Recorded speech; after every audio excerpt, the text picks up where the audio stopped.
And welcome to Collider Movie Talk for movie fans. I'm your host, Natasha Martinez, and this is the daily show where we give you all the latest news in the world of movies, plus some insight into what it all means. Joining us on this jam-packed show today is John Campea. Well, greetings and salutations, everybody. Welcome to the best damn movie-related show on the planet Earth, coming to you from right here at the Collider Video Studios here in Burbank, California. And wow, some stuff dropped this morning. Also joining us, Ken Napzok. Actually, I'm Jeremy John, stunt double. Also joining us, Perri Nemiroff. Actually, I'm Ken Napzok.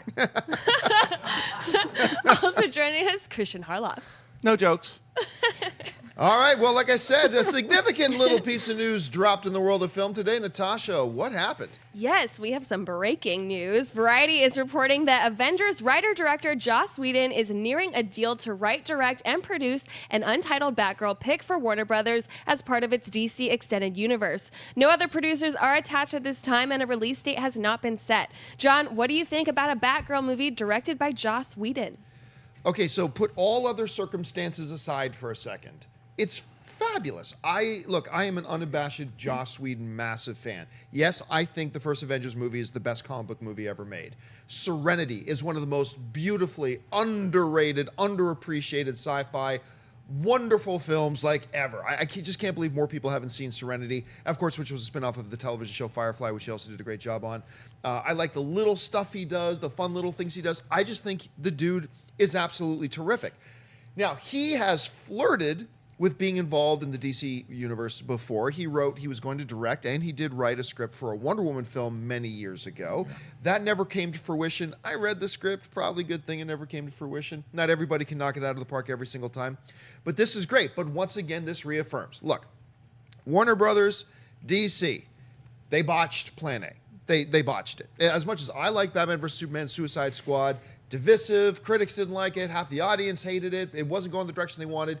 Clearly, they have kind of scrapped Plan A, and this is another thing just pointing us towards it. They've moved on to Plan B. They have a very deep plan for Plan B, and everything looks good so far for Plan B, and bringing on a guy like Joss Whedon, I think just kind of speaks to the commitment they have for this new plan that they have. Because clearly, Gotham City Sirens, Batgirl, things like this, these were never part of the plan originally. This is all part of the reorganizing and kind of, regrouping that Warner Brothers did after the response they got for Batman versus Superman. And I think things are looking good. And adding a name like Joss Whedon to the mix, I think just adds more credibility, and I think gives people who've been waiting for DC to put out films, now whether you loved or hated them, I think a lot of DC fans have been waiting for some DC films to come out that would be universally embraced.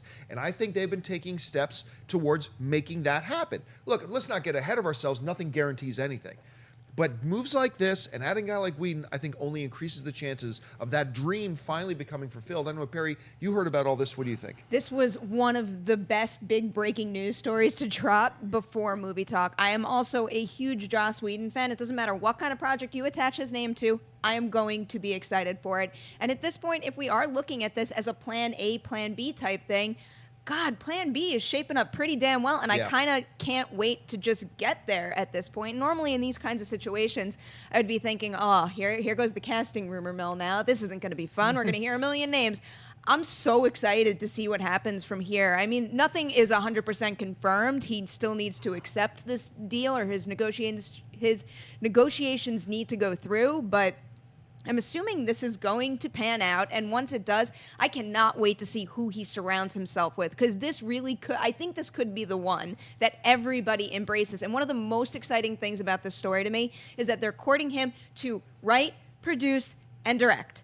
Let him write the thing from the start, be in full creative control, and I think this is going to be something special. Well, now, no matter how much they give him, he'll never have full creative control, because they're trying to make this fit into a cinematic universe, so they do have to be a little more careful. And that's one of the things that Warner Brothers got themselves in trouble with before. They're like, no, any director can do whatever they want, and suddenly they realized they were going to have problems putting the pieces of the overall puzzle together. So, but I still think he's going to have an awful lot of control within the boundaries they set. I don't know, Ken, you hear about this. Do you think a Joss Whedon with a Warner Brothers DC Cinematic Universe is a fit? Yeah, first of all, not since Scott Hall showed up on Monday Night Nitro in 1995 and said, "You know who I am, but you don't know why I'm here."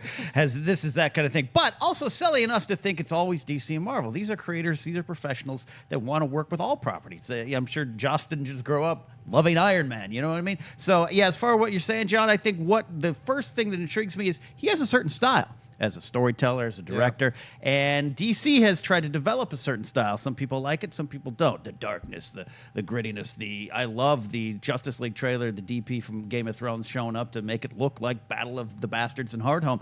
So can he do that, or are they going to more adapt to him? That's what's kind of intriguing to me. He brings a certain kind of style, and that's going to be refreshing for a franchise or universe that's been, a little maligned, as we know.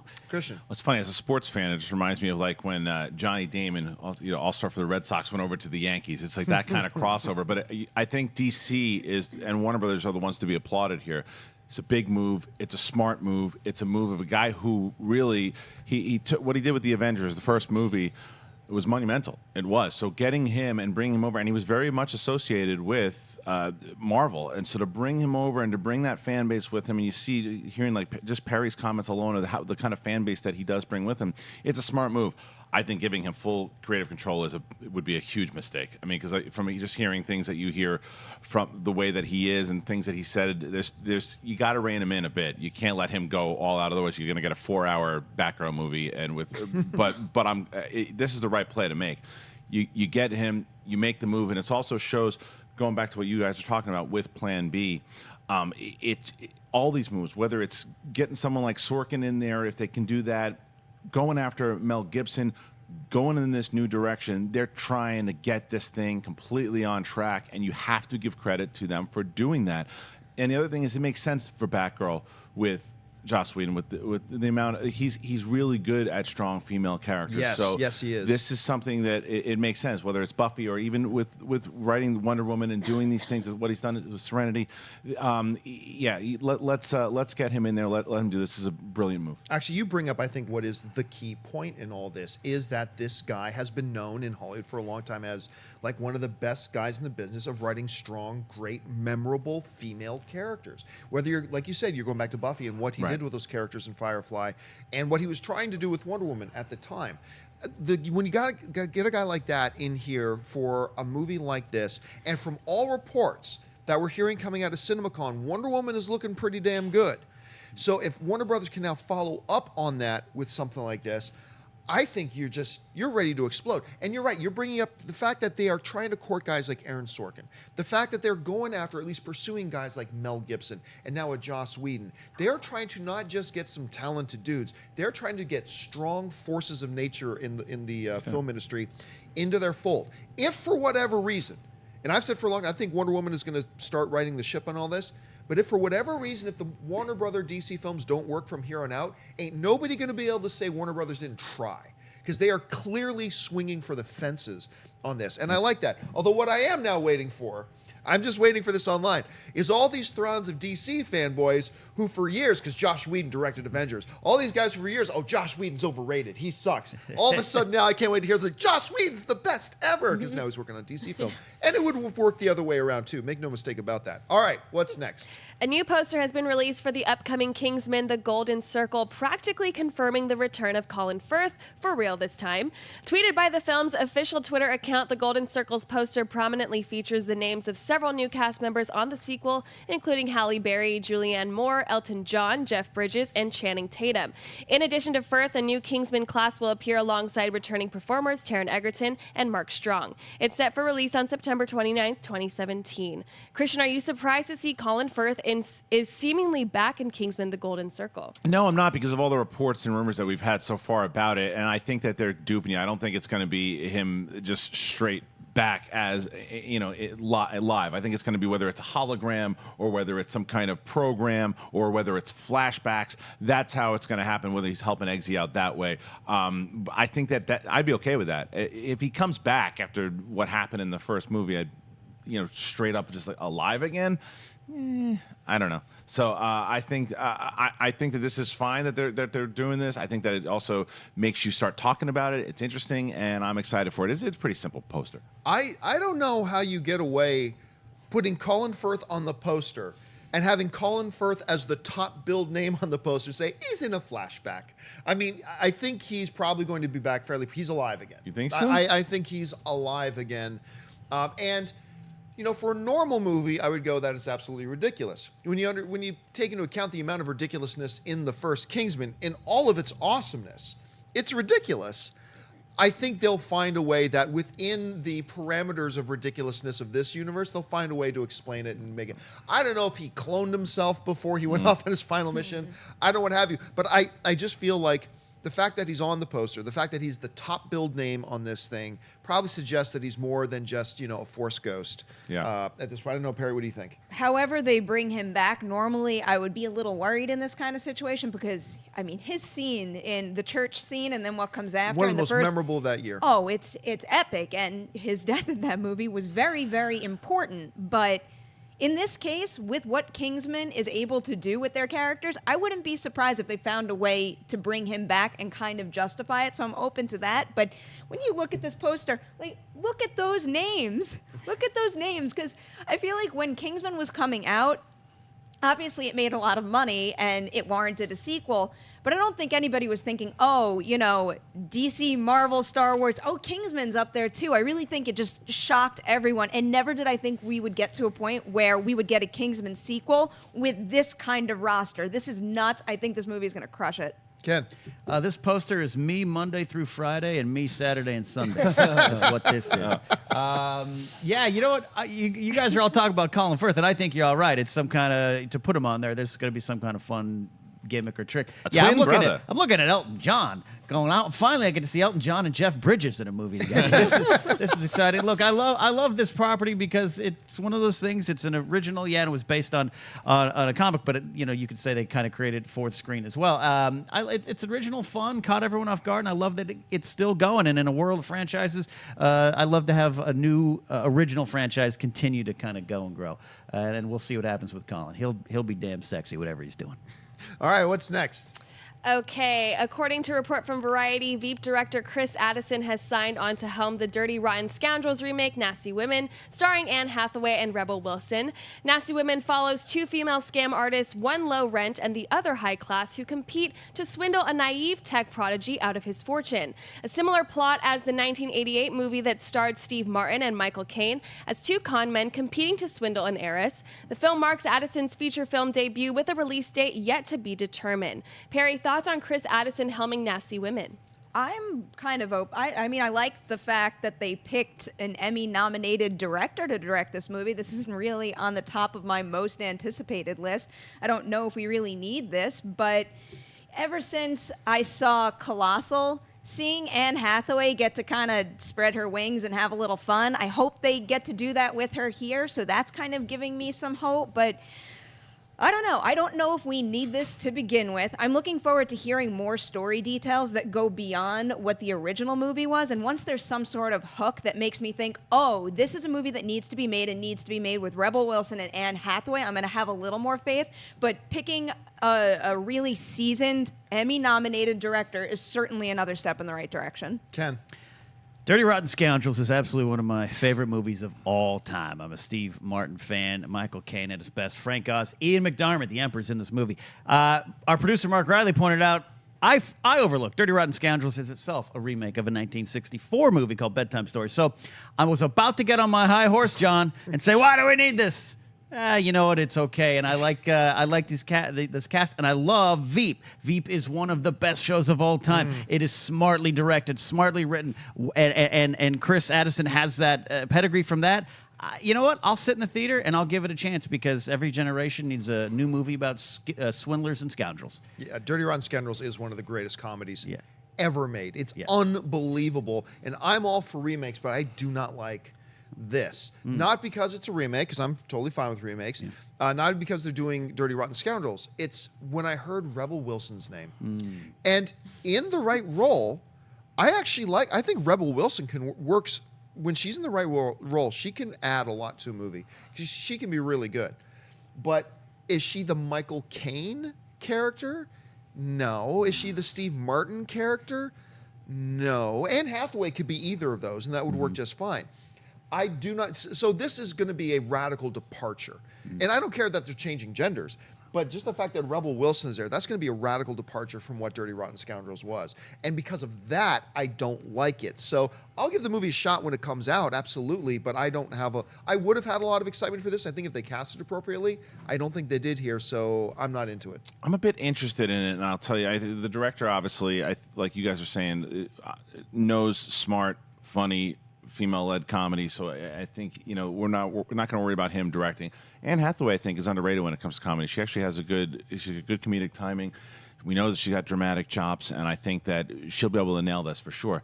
Rebel Wilson is the wild card, and it's what I'm hoping to see in the trailer is Rebel Wilson like you haven't seen her before, which is a stretch right now because it seems like every time you see her, it's Rebel Wilson like you just saw in the last thing she was in 6 months ago. So the question is, can she do that thing to where she's always playing the dumbed down, girl who just, I want to see her, let her play like the upper echelon, like smart criminal. That would be cool. I would like to see if she can do that. I want to see her play a different role instead of relying on the same shtick. If she can do that, and if this delivers, then I think that we could have something pretty funny. Now, I do want to mention to everybody, you'll see in our sidebar here, War of the Planet of the Apes, they had announced that trailer was going to drop today, and normally it drops like first thing in the morning, so we had it in the sidebar ready to go, but then the trailer did not drop, and that is why we have bypassed that story. It's just because the trailer hasn't dropped yet. So watch our YouTube channel a little bit later today, because once that trailer does drop, we'll probably be doing a trailer reaction. We'll put that up at the time, but that's why we're not talking about that. All right. We talked a little bit earlier in this week about Ghost in the Shell dropping, but there's another movie going wide this week. Natasha, which one is that? The Boss Baby, a new baby's arrival impacts a family, told from the point of view of a widely imaginative 7-year-old named Tim.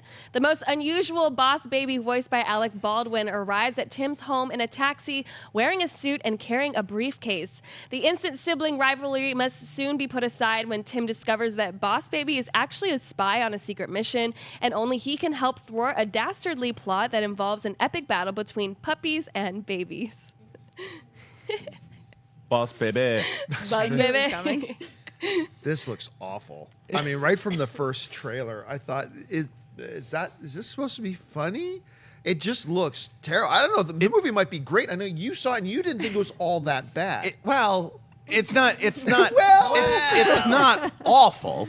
And once again, I said it the other day too. I took my 5.5-year-old to see it. She really enjoyed it, and it is about as generic as it comes. It is pretty much Toy Story. If you look with Tim Allen, with Buzz Lightyear comes into the fray and interrupts this perfect environment, and the older kid and the little baby, they knock heads and they have to figure out how to work together.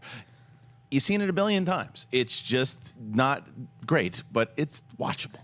Either of you guys looking forward to seeing this? There's two things I haven't done in my life, and nor will I do: have children or do drugs. It seems like I need both to enjoy this movie. It's true. And I'm okay with that. I'm okay with not every movie needs to be for me. So if you want to go enjoy this movie, I love Alec Baldwin. I love Jack Donaghy. That's one of the best characters of all time. So you put him kind of doing the same type of thing as a crazy boss. He's just a baby. Maybe one day I'll see it. Perri? Well, I didn't really like Ghost in the Shell, and watching cute zoo animals in wartime in Zookeeper's Wife made me uncomfortable. So if I see anything this weekend, it's probably Boss Baby, but basically that means I'm not going to the movies this weekend. All right, guys, we've moved on to that part of the show now known as Buy or Sell. Here's how this works. In front of her, Natasha's got a few other items in the world of movie news. She's going to run them down, and those at the table are simply going to say whether we buy it or sell. So, Natasha, what's up? Universal Pictures surprised the CinemaCon audience Wednesday afternoon with a screening of their upcoming The Fate of the Furious, the 8th installment in Universal's hit franchise starring Vin Diesel and The Rock. Star and producer Vin Diesel took the stage to talk a bit about the franchise, revealing that the latest movie has something special planned for its audiences. He said, as the world sees this movie, they'll see how it's the beginning of a new trilogy. Kristian, buy or sell a new trilogy story in the Fast and the Furious franchise? I buy more movies, but I sell the comment. It's like what I think he's saying is that it just means you're going to get episode 8, 9, and 10. That's all. I mean, so you're just getting more in the Fast and Furious franchise is what I think it means. Because if it's a spinoff and there's 2 more movies with different characters that we haven't seen at all, It was confusing. It was just confusing. I think what he meant was that we're going to get Fast and Furious 9 and 10. If that's the case, I think he should have just said, people are going to see that we're going to get more sequels. And they're like, okay, that makes sense. This movie's going to make $1 billion probably, so keep making them until they stop making money. But a new trilogy? Who cares? I mean, the only way I make sense of this, I'll buy the comments if, and this is a huge if that we won't know for a little while, if what he's referring to is that by the time we get to the end of this movie, it becomes clear to us as the audience that there's an overarching story that's going to continue in the next one. Because for the most part, the Fast and the Furious movies have been episodic television. Yeah. It's been the next episode, the next episode, the next episode.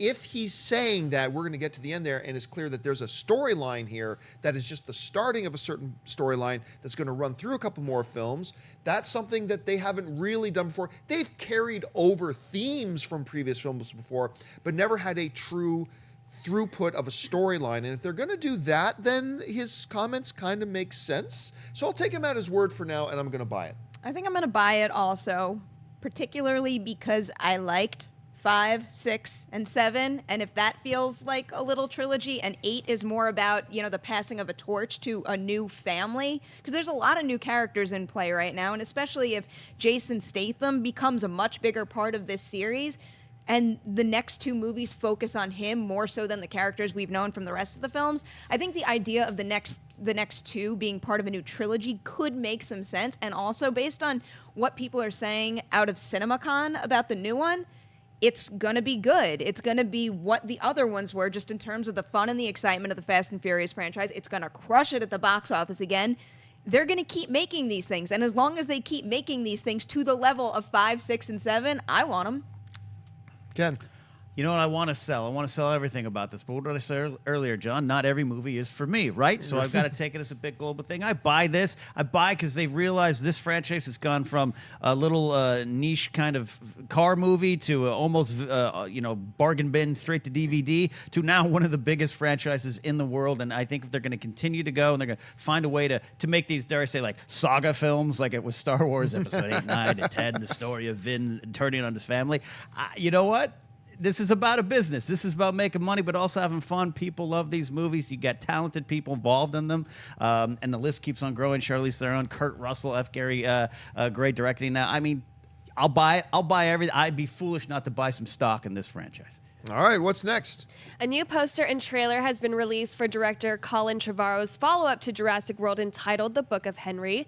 The movie tells the story of a young boy who learns that his next-door neighbor is being abused by her father and starts writing a book about how to rescue her. The movie stars Naomi Watts, Jacob Tremblay, Jaden Lieberher, Lee Pace, Sarah Silverman, and Dean Norris. It opens in theaters on June 16th. Ken Byers saw the new trailer for The Book of Henry.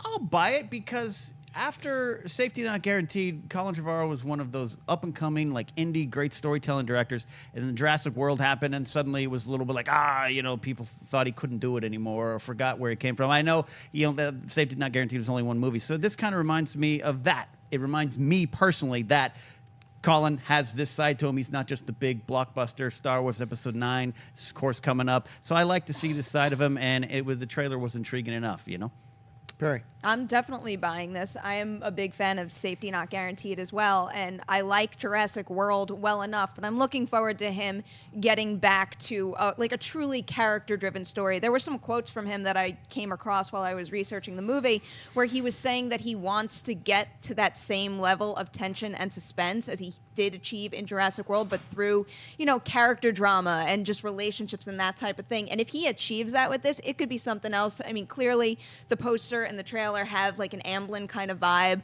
I love the cast. This poster is a really nice piece of artwork. I think I like the other one better with the 2 kids with their backs to the camera or whatever you want to call it, staring at the blackboard. I think I like the look of that better, but the way this thing is coming together at this point, I think it's going to be a special movie, and it's got a killer cast. I'm dying to see Jaden Lieberher, I think that's how you say his name, who was in Midnight Special. That was his big thing. So I'm looking forward to seeing another movie with him in it. Jacob Tremblay, of course, big fan from Room. I want to see him in more movies.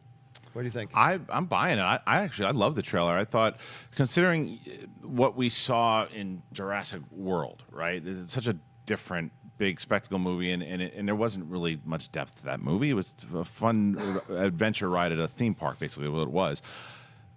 I liked a little bit more in depth watching Colin Trevorrow do something like this. It also gives me a little bit more hope with him directing episode 9, because I think the characters need to be developed more for that movie instead of just doing what he did in Jurassic World. But I want to see his ability besides, what was the one called? Safety Not Guaranteed. Besides doing that movie, I want to see another movie to where it really develops more on character and story, and that's what this is. I agree. John and I were talking about it, and I'm sure you're going to hit this too. I think that they gave away a couple of points in this that I think that they should have left for mystery and things you should have tried to figure it out. I don't love seeing Hank as a bad guy, but he's such a good actor that I want to. I think he's going to nail it. But yeah, I think it put it on the radar. They got really good actors for the kids. I mean, Watts is always great, so I'm going to buy it. Hank was already kind of a bad guy. I think it was a Fox show, The Dome. Oh, right. That entire city that came under that Mm-hmm. mysterious dome and stuff like that. This trailer, I'm going to buy the trailer. The trailer pulled a kind of a fast one on us, where in the first moments of the trailer, you're thinking, oh, this is going to be another one of those special gifted child living in hard circumstances, and it's going to end with him getting that, free ride to university in the special program. Blah, blah. But no, it takes a radical left turn. It's like, oh no, special child going to plan how to kill a fool. And I thought that was a neat kind of a turn that I didn't see coming in the trailer initially. You're right. I think that line of Hank going, who do you think they're going to believe, you or me? It's like, I wish he didn't show that, because up until that moment, there was still a little bit of a question mark in the air. So I do wish they didn't put that. I don't like the poster. The poster say, oh, what's hot right now? Let's do that. And I don't feel like, here's the thing. I don't feel like this poster fits the trailer I saw. I don't think this poster fits the trailer I saw at all. It might have fit the first few moments of the trailer that I saw when I thought it was going to be a different movie, but this doesn't feel like it fits me. So I'll buy the trailer, but I'm going to sell the poster. All right, what's next?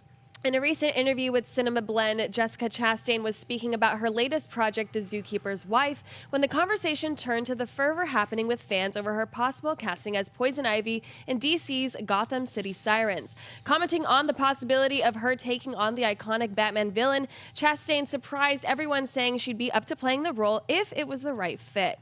I'm interested in all things where the characters are strong and dynamic and not stereotypes or objects. I feel like female characters that are subjects, not objects, and so if Poison Ivy happens to be that, sure, throw my hat in the ring. John, buy or sell Jessica Chastain as possibly playing Poison Ivy in Gotham City Sirens? Well, I mean, ultimately what it comes down to is this is another story of actor wants job. New headline. I mean, of course, actors would like to be in this thing. Now, let's move on from that point, though, and just ask the question.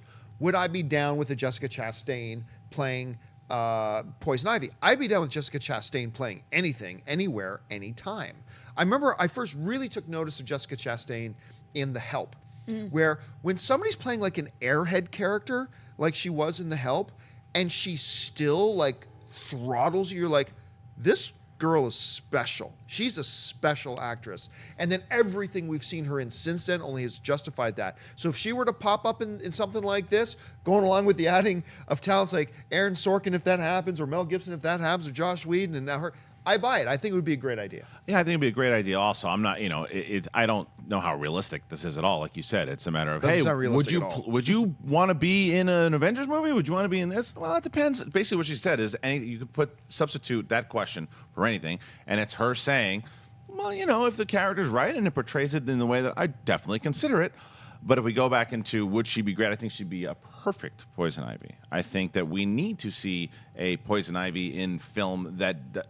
Uma Thurman is a really good actress, but let's call it what it is. That movie was one of the worst movies of all time. And to have a new version of that, I think that she could absolutely pull it off. It would be fantastic if this actually panned out. I'd buy this big time. I would love to hear an announcement that Jessica Chastain has that role in this film. She is really incredible. That was her first Academy Award nomination for The Help. She got another one. I mean, could you imagine if this movie secured an Academy Award nominated actress? It'd be a huge get for the movie, which is actually why I'm taking the fact that she made these comments at all a little more seriously than I would have, because it feels like it'd be a bigger get for them than it would for her. So if she goes out on a limb to express any interest at all, she's basically opening the door for at least them to approach her for it. So if she wasn't actually going to consider it. I don't think she would have done that in the first place. But then again, her comments are right on point. If the character isn't what she wants it to be, she's not going to do it. So that's kind of the danger zone there. And obviously, we don't really know much about this script, but I do hope that the character meets those standards she just described, because if they do, and if they start locking people like Jessica Chastain, I mean, this could make Plan B just the greatest thing to ever happen to the DCEU. All of these Plan B type stories that we keep talking about, I just get more and more excited about the DCEU every single time. Ken? Yeah, I bought Uma Thurman in 1997 till the movie came out, so I guess I have to buy this as well, because Uma, as you said, Kristian, was a good actress, just that got Schumachered. Goes to your point, John, at the top of the show. If this were to happen and DC were to go after this kind of quality and respected talent, Kristian brought that point up too, that would be awesome. You got to go for the right free agents. You can't just get all the big names. That didn't work for our Yankees before, Kristian. Right, it could fail again for DC, but this is that type of player that you do want in this. It would bring a certain pedigree and a certain panache to that movie. I'll buy it. All right, guys, I want to remind you that we do this show live, and when we do live shows, we like to save a little bit of time at the end of it to take your live Twitter questions. You can start firing in your questions right now. Just make sure you're following us on Twitter at Collider Video. Start sending them in, and then Wendy will pick a couple out at the end of the show. I also want to let you know that this is not the only program going up on our YouTube channel today. A little bit later, this man, Kristian Harloff, and his Jedi Council go online with their show, Jedi Council, a little bit later today. Also, for all you Star Wars fans, Rogue One is now available on digital streaming services, all types. We have done our Rogue One commentary. It is now up. Now, the Blu-ray drops on Tuesday, but you can get Rogue One now anywhere. So if you want to watch it along with us, that is now up on our YouTube channel as well. Check that out. I want to remind you that tomorrow is a 5-way Inner Geekdom movie trivia schmodown match. You can see the competitors there. It is going to be a barn burner. Make sure you come back and check that out. And, of course, a little bit later today, a lot of the crew here at Collider are going to be heading down the road to our friends over there at Screen Junkies for some big movie fight action. You're going to want to check it out there. Follow all of us on social media, and you'll be kept up to date with what is happening. And, of course, every Friday, new episode of Awesome Tacular with Jeremy Johns. Make sure you check that program out. Okay, let's go to our mailbag. Natasha, what's in there? Anthony writes, my question is about animated movies. While I love Disney, Pixar, DreamWorks, etc., I can't help but feel they are all too similar in tone and aesthetics. Do you think we could ever see a PG-13 R-rated animated movie with the style and visuals of a video game cutscene or trailer? I watched Blizzard's shorts and that they released for Overwatch and think a movie like that would be awesome. Thanks for all your hard work. I mean, let's not pretend like there haven't been PG-13 or R-rated animated stuff in the past. There have been. There's been several. But there's also, there are things that the movie industry realize work and work really well and makes them the most amount of money. Some untreaded upon territory. And maybe that is PG-13s. Maybe that is R-rated stuff. I don't think you're going to see Disney go in that direction whatsoever, or Pixar for that matter. But at some point, we're going to see stuff like that. Because like I said, there already is kind of things like that happen. But maybe on a bigger scale, at some point, I think. So what do you think? Yeah, I think on a bigger scale, it's possible for sure. There is stuff. I'm going to sway the question the way that I read it initially, which wasn't really it. But will Disney ever do just like a rated R animated film? No, it's not going to happen. Is that the question? No, but I made it up. Ken? Yeah, I want Toy Story 5, Woody Gets a Woody. Give it to me. Give it to me now. I'm sure it's been made. I'm sure somebody can find it. Yeah, but what you said, John, if for whatever reason, somehow someone unlocks a Pixar-style R-rated and Sausage Fest or whatever notwithstanding, and it works. Sausage Party. Sausage Party and a Sausage Fest it was. And it works, yeah, then you'll see it happen. Deadpool, Logan, now Venom. Everyone, like the NFL, they like trends that work. Perri? Well, I'm the one who's been calling for a Lego movie with Friday the 13th, and I want to see some Lego blood. So I would love to see some R-rated animated movies. I don't think it'll happen anytime soon. One, because Sausage Party wasn't the biggest hit ever. I think if that had really took off and, that Oscar campaign that the studio made for it panned out to any degree, some studios might be thinking, oh, maybe we should try that. Didn't really work. It's not going to happen. Then also, there's just the idea of, generally speaking, animated movies are family friendly, and it's going to be very hard to kind of crack the mold and sell an animated movie to a point where you're going to get enough butts and seats to justify the cost of making that kind of movie. Yeah. So I think it's going to be super difficult, but in my dream world, I would get an R-rated stop-motion animated movie. That is what I want. Sorry. I it's say, you okay. know who I wish would do something again? Because people forget that in '98, South Park crushed Yeah. it. Yeah. And that movie was something like, it was way before Sausage Party time, and that was one of the funniest animated movies, funniest movies. I'd love to see those guys take another shot and do a South Park movie. Oh, I wouldn't mind seeing that. A quick thank you to Anthony who sent in this question, because the email came with a picture of my movie Child Eater in like a DVD store, and it made me really happy, so thank you. All right, guys, I said we'd save a little bit of time to take your Twitter questions. We're going to do that right now. Wendy, what have you picked out? All right, this first one comes from Jason Heron, who writes, "What is the point of the pre-trailer mini-trailer? Perry claimed to know why the other day during a trailer reaction, so why?" Now, that's a terrific question, because we just had the Spider-Man trailer drop, right? And at the beginning of the Spider-Man trailer is a 3-second preview of the Spider-Man trailer, which immediately led into the Spider-Man trailer. I don't understand it. Perry, please enlighten us. We were talking about it on Mailbag, and as everyone knows, I read all the comments for better or worse, and a lot of the comments were saying it's so that when you have a little ad, you don't just skip over it. Like, that is basically teasing, like, you should stick around and watch and watch what's coming. Like, that's the whole point of the beginning thing. But then on the Spider-Man trailer, when I said, I'm like, oh, I know what that's for. Then there were other people like, oh, so you've seen it? This isn't an honest trailer reaction? Like, no, I just understand kind of why that's there.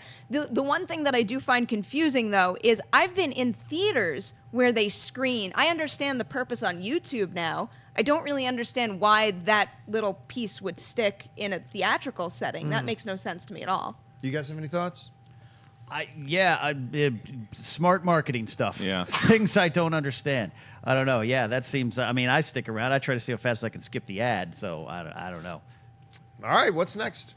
This one comes from Rocky Drago 66, who Nice. writes, "With Ryan Johnson saying Star Wars Episode 8 is flashback heavy, does this give credibility to the rumors of Hayden Christensen returning?" I mean, it's been rumored for a long time that these two are going to be working together. I think with or without flashbacks, I think that Hayden Christensen is going to return. I also think that Hayden Christensen, whether or not you want special editions to be canon, they are. He is who appears as a Force Ghost at the end. I think Force Ghosts are going to be pretty relevant in the new trilogy, and I think that he might show up. I think Anakin's story in general has not been told all the way through. I think that there's stuff that Kylo Ren is seeking out. I think there's stuff that they're going to find out light side and dark side about Anakin, and I also think that Hayden Christensen deserves another shot. Because he can be a decent actor, and I just think it was a tough thing. He was a lot younger. He didn't have great direction, and I want to see what a director like Ryan Johnson does. So I'm for it, and I think it's going to happen. Was it My Life as a House? Was that Yeah. the thing? I mean, I believe he got a Golden Globe nomination. Was that for Tobey Maguire? Wait, No, I think Glass it was- Houses? I Well, forget. he was Shattered Shattered Glass. Glass. That Well, I know was he was in Tobey Shattered Maguire. Glass. Yeah. I but meant that was Hayden Christensen. Yes. I don't want Hayden Christensen in this, but if like part of the story they're trying to tell is a redemption arc for Kylo Ren, which I'm glad Mark Ellis isn't here to throw something at me for saying that. If there is some kind of redemption arc for Kylo Ren, it might make sense that a Force Ghost of Anakin Skywalker might play a role in that. So, have to just wait and see. It's hard to know when I don't know what the story arc is they're trying to go with. Ken, what do you think? It could potentially be distracting because you're like, hey, it's the prequel guy. But as a prequelist myself, I loved a lot of stuff that was put forth about the story of Anakin, and I would like to. And if you go to the Clone Wars, there's a lot of that stuff on Mortis. It was a great episode. So there's a lot to that version of Anakin Skywalker. I'd be okay with it showing up in some way that isn't distracting to the overall story, and that goes to any other Obi-Wan, Yoda, Commander Cody, I don't care. Anyone you want to bring back in a flashback form or a vision form could potentially be distracting. Do it the right way. Okay, and by the way, yes, in 2002, Hayden Christensen was nominated for Best Performance by an Actor in a Supporting Role in a Motion Picture for My Life is a House. My Life is a House, right? Life is a House, I should Yep. say. Back to Star Wars. I'm for it, I think. I mean, clearly Force Ghosts are going to be a thing going forward, so I wouldn't want them to do too much of that and kind of, lessen the importance of particular characters coming back. But at the same time, I wouldn't mind seeing, and I don't hate on the prequels. I enjoy them. They're not as good as the original three, but I would still like to see Hayden Christensen and that character have his moment and kind of smooth it over, or, almost like put a little bow on it to the point where we don't have to keep looking back at the bad and just kind of give him his moment in this. Because I think that the filmmakers that are working on it now are very capable of making that happen for him. All right, what's next? Pop Punk Posey writes, how do y'all always know about the latest movie news as soon as it drops? Twitter. Twitter. We monitor the news channels. The PR agents for most of the studios will email us directly and let us know what's going on. So there's no magic formula to it. I mean, yes, we do have studio reps who email it to us, but even though they email it to us, a lot of times, like a Warner Brothers rep will email me something, but I found out about it 30 minutes ago on my Twitter feed. So, Right, I mean, it's really just like the most of you guys. Yeah, I think most of the time it's keeping up on all the sites where the stuff that's going on with Collider will post. But I think that a lot of times studios, whether it's trailers released or posters, they'll send it out like an email blast if you're on the list. So that's how it happens. It also helps to be on the trade email list. That story this morning was an exclusive from Variety, and I'm signed up for email alerts. So even if I miss it on Twitter or on their own site, I will get an email blast. Yeah, John, you said it right. Twitter for police chases and movie news. That's right. I plugged in right away. Yeah, you've just plugged in. If you've ever been to dinner with Mark Riley, that's all. He's just checking Variety all the time, making sure.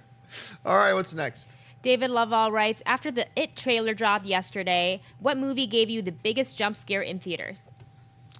Oh, gosh. I mean, my favorite horror movie of the last 20 years is not even a horror movie about jump scares, but it has a couple of awesome jump scares in it as well, and that's The Descent. That movie just has you so, before they get to jump scares, that movie gets you in such a freaked out weird place that then when the jump scare stuff starts happening, you need therapy. So I think probably for me, it's probably The Descent. I just think the creepiest moment still is it's not as much of a jump scare, but the first, The Ring, the one with Naomi Watts, and when that crawl from the television, it gave me a kind of chill that I haven't had before in a theater, so that was pretty creepy. And I got a couple jump scares, I think, good ones in the first Conjuring. I think was kind of not a jump scare, but it's still initial scare. Oh, I forgot another great jump scare. Deep Blue Sea, Samuel L. Jackson. The demise of Samuel L. Jackson in Deep Blue Sea. Come on. I mean, it wasn't meant to, it's not a horror movie, but come on. Tell me you didn't jump out of your seat when that happened. Jump scare wise, I think I'd have to go with Paranormal Activity. And I have to repeat a story that I've told before because spoiler alert for Paranormal Activity, which came out forever. But at the end, when she comes back into the room and throws the body at the camera, a theater employee during my screening, and this was before everybody was talking about it, so I was one of the first to see it before there was backlash and all that nonsense. But when that moment happened, and that is a jump scare, one of the theater employees was flashing like the emergency house lights, and it was so perfectly timed that it caught me off guard. It was like a 1-2 punch, and it worked so damn well. Ken, what about you? The biggest jump scare I had was when I went to Del Taco and they were out of shakes. I got to tell you, I'm a boring person for this question because I get so scared, I won't go to any of this crap. I won't even watch the It trailer. I get scared too easily. I can't do it. Perry, hold me. That's how you set up most of your first dates, I believe. All right, guys, that'll do it for us for this installment of Movie Talk. Thank you so much for joining us. I want to thank the people sitting at the table with me. First of all, over there, Mr. Ken Napzok. Ken, where can people find you? You can find me at Cat Napzok. That's it. That's it. I'm still scared.